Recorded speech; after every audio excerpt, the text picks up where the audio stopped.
Okay, time to stop thinking about it, just get it done.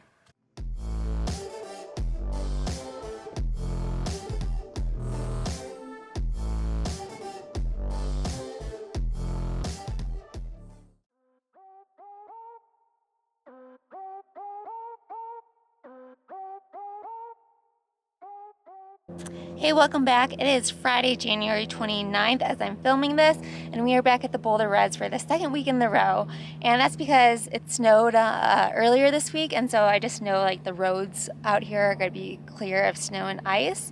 And I have a little bit of a speed workout to do today, and it's a workout I think is really beneficial. It's just not my favorite workout to do, but again, I think it's really beneficial, and it is going to be a 3-mile tempo, so thinking half marathon effort, and then 3 times 1 mile, and for that I'm thinking more 10K effort, even maybe a little bit between 10K and 5K for that. Now the roads out here, they're not super flat, so pace, I'll go by it a little bit, but I'm also really have to tune in just going the right effort. And I just need to get it done and stop thinking about it because I already delayed a little bit this morning, so let's get it done.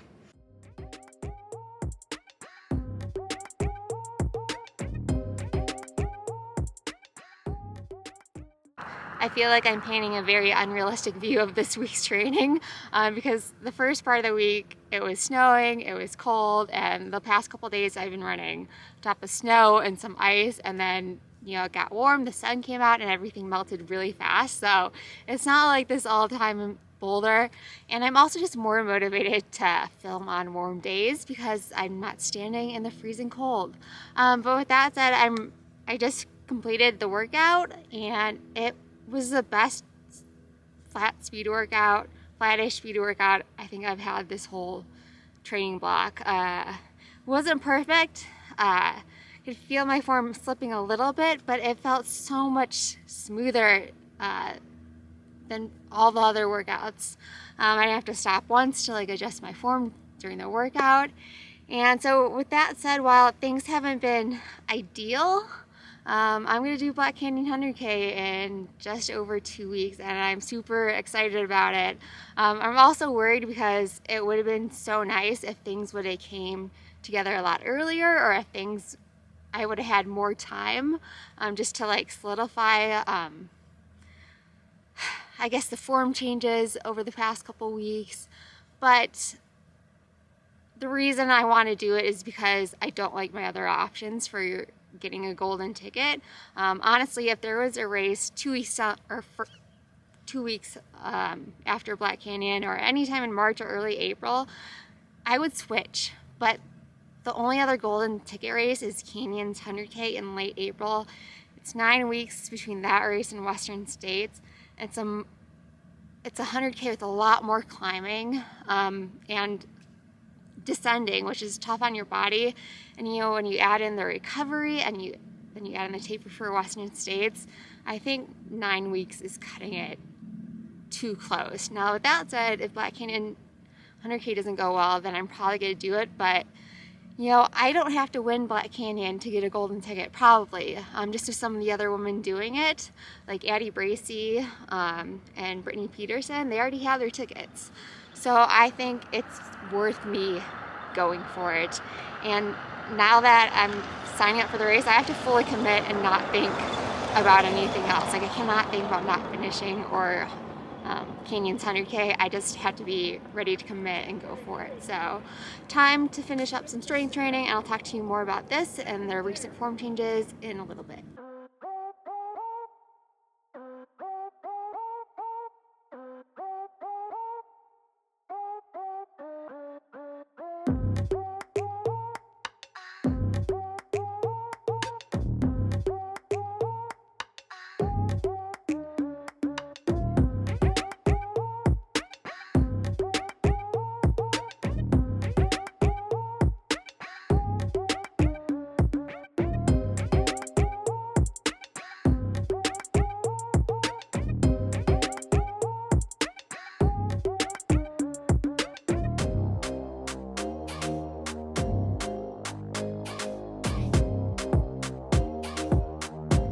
Alright, we're back. A couple hours later.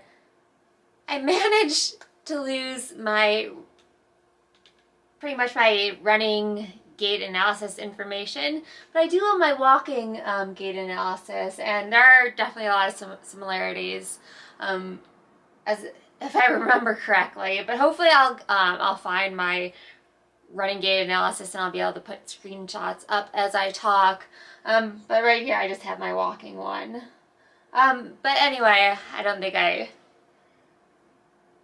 you can see this too well, so I'll just do the screenshots as I go. But a couple of the biggest things with me, well, one, I definitely have some huge asymmetries.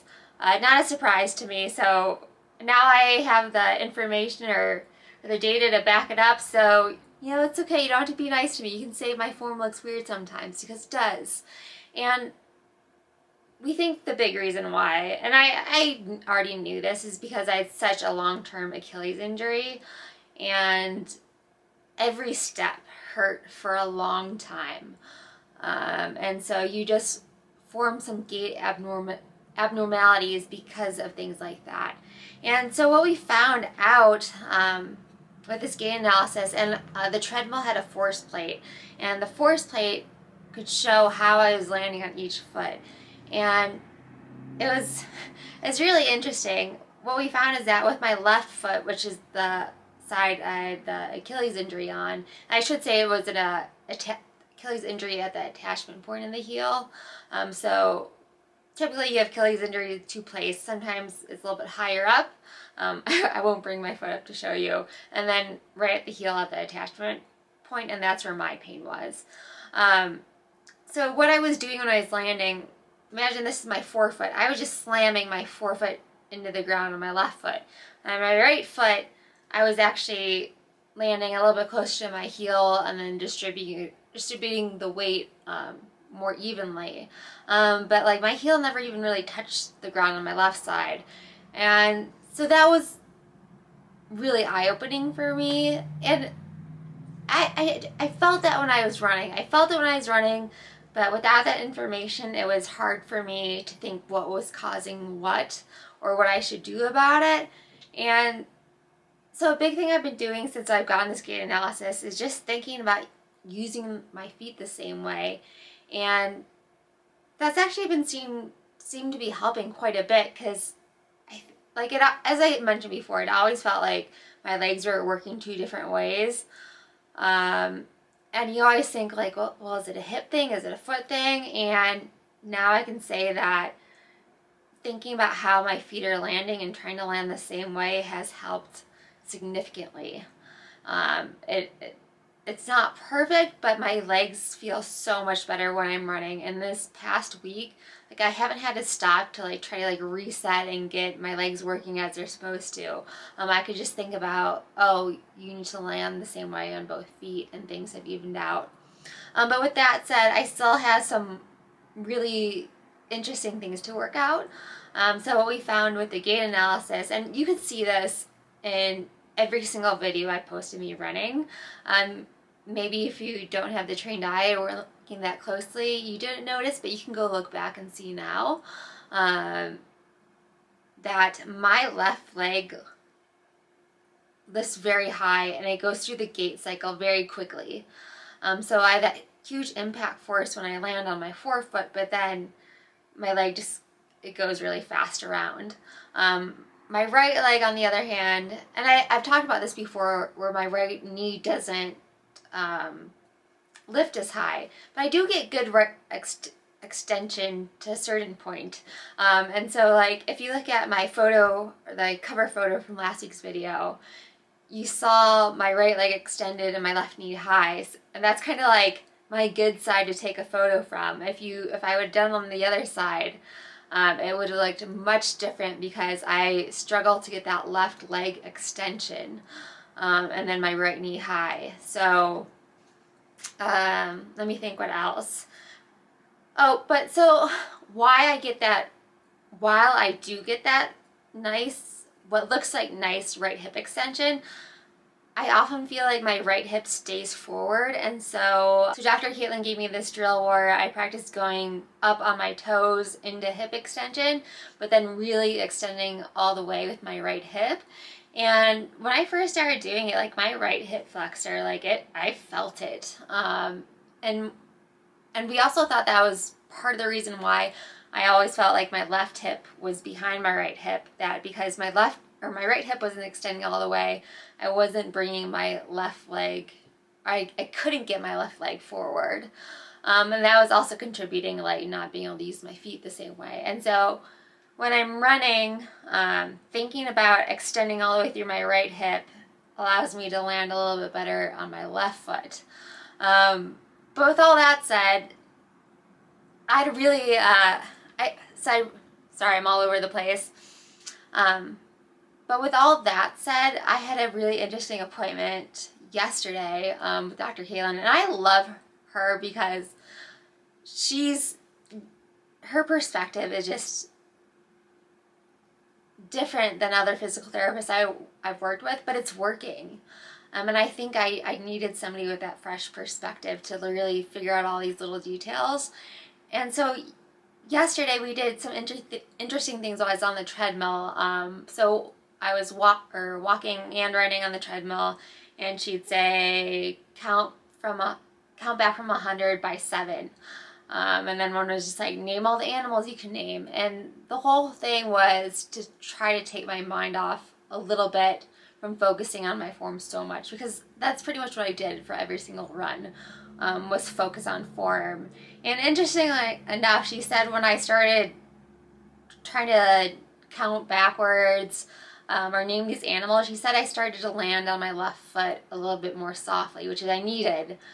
And so that was kind of interesting thing. And she mentioned, like, maybe I should start listening to music or podcasts a little bit when I run, just to like not be so focused on my form every single step. And a super interesting thing I tried yesterday was, and she actually just posted a video that's on Instagram, so maybe I can insert a clip here, or I'll just link to the Instagram post. She had me try these sunglasses on that kind of like flashed to where I couldn't see and then where I could see like every second or so.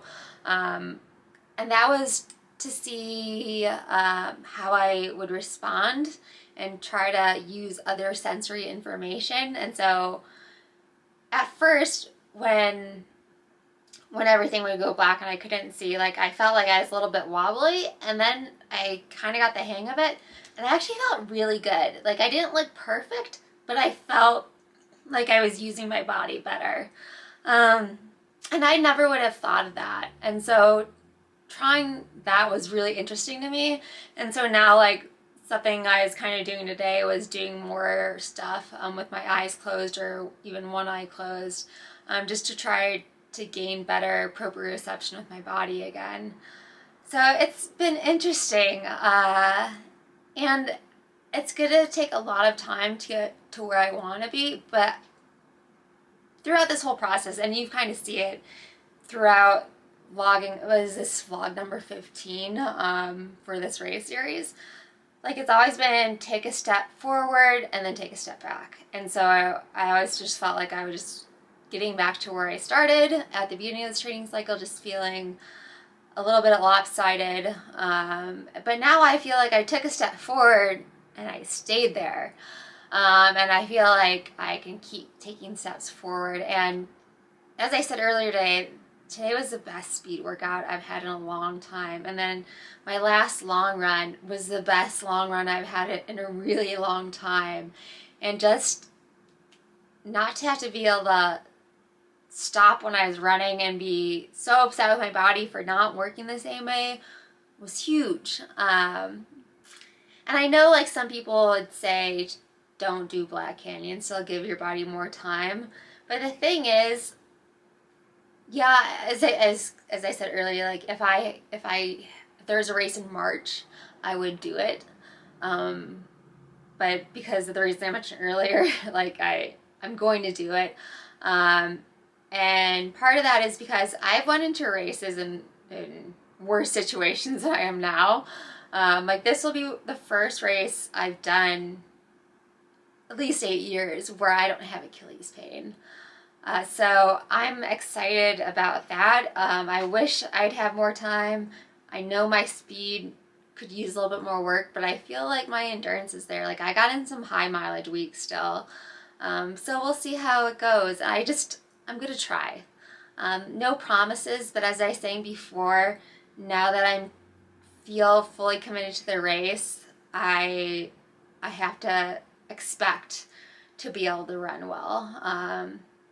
I feel like I could do another talk on this, but I think setting expectations of how I want to run in the second half of the race is so important. Like if I don't have the expectation that I'm going to race well, then it's not going to happen. And so now it's just really about fine-tuning my mental mindset and just trying to get my form as good as it can be in the next couple weeks. So that's where I'm at right now. We'll see. Let me know how you guys are doing. I always love to hear from you, and I'll check back a little bit later. About to walk down Pearl Street, just waiting on Sage to get out of the shower. He said we're going to leave at 6. I don't know if you can see this, but it is already 6:07. So if you're one of our friends watching this, and you wonder why we're always a little late, no, it's not my fault. Just putting that out there. I need to do. I think I need to do my hair. Your hair's done. It's not done. It looks perfect in every way. Well, I know, but I want to make it better. Perfect, just like I was gonna say perfect, just like you, but now I don't know after that. What do you mean? Explore perfection. A little humility there. Explore perfection. That's one of my sponsors' taglines. I'm trying to think which one though.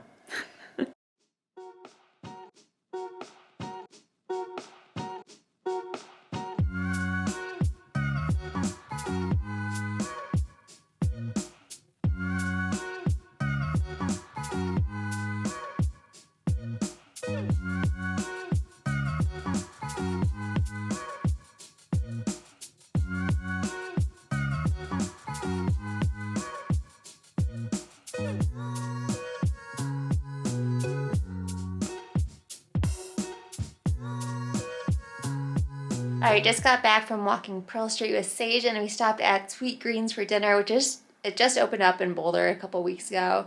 So we thought we'd try it out, and I think Sage is going to find a movie, hopefully. Hopping Friday night here, but it'll be nice to relax a little bit after a busy week. Speaking of which, highRunning.com, hopefully coming soon. Super excited about the new website. I think you guys are going to be nicely surprised by all the updates. But still, it's going to be a little bit before it's totally done. But yeah, it's looking good. And let's see, the next video, it's going to be less than 2 weeks to Black Canyon 100K. It's been a long, vlog series. So thank you for everyone who's been with me from the beginning and joining every Monday. Truly appreciate it. Until next time, keep running wild.